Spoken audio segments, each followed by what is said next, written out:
If you ever find that you have unresolved emotional experiences sitting in your subconscious, consuming tremendous amount of energy, take a piece of paper and write down the problem on it. Every experience has emotion attached to it.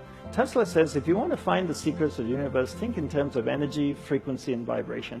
Everything is made up of energy, and it's vibrating at a certain frequency. If I have an experience, it has emotion attached to it, it's vibrating in my subconscious mind. My goal is, I can't do anything about the experience because it's already happened, but what I can do to help myself is to remove the emotion that's attached to experience.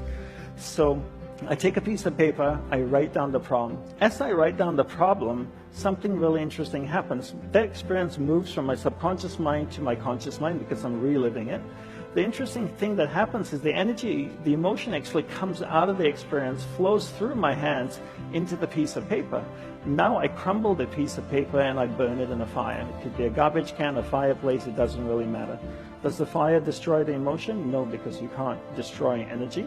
But what it actually does is transform the emotion in the paper into heat, flame, ash, smoke, and a whole bunch of different things. How many times should you write? Well, depending on the emotion.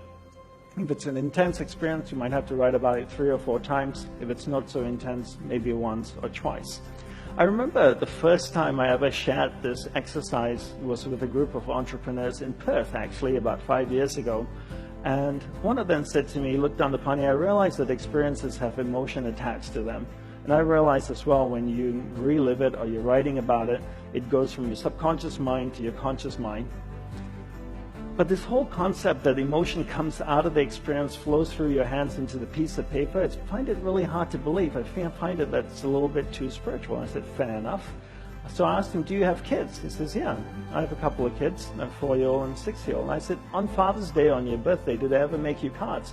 They said, they do that all the time. I said, how does it look? They go, well, it doesn't look that great. It's made by a 4-year-old. Let me ask you this way. If you saw it in the store, would you pay money for it? And they go like, no, no way. But do you keep it? He says, yeah, I keep every single one. And I asked him why. He said, well, it's so full of love. I said, wait a minute, you're telling me your kids know monk magic?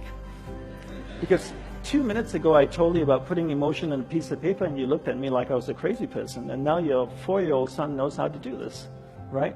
Because he's taken a piece of paper, put his emotion in it, a piece of paper that you don't want, a cardboard that you didn't want, put his emotion in it, and now he's given it to you, and you hold it.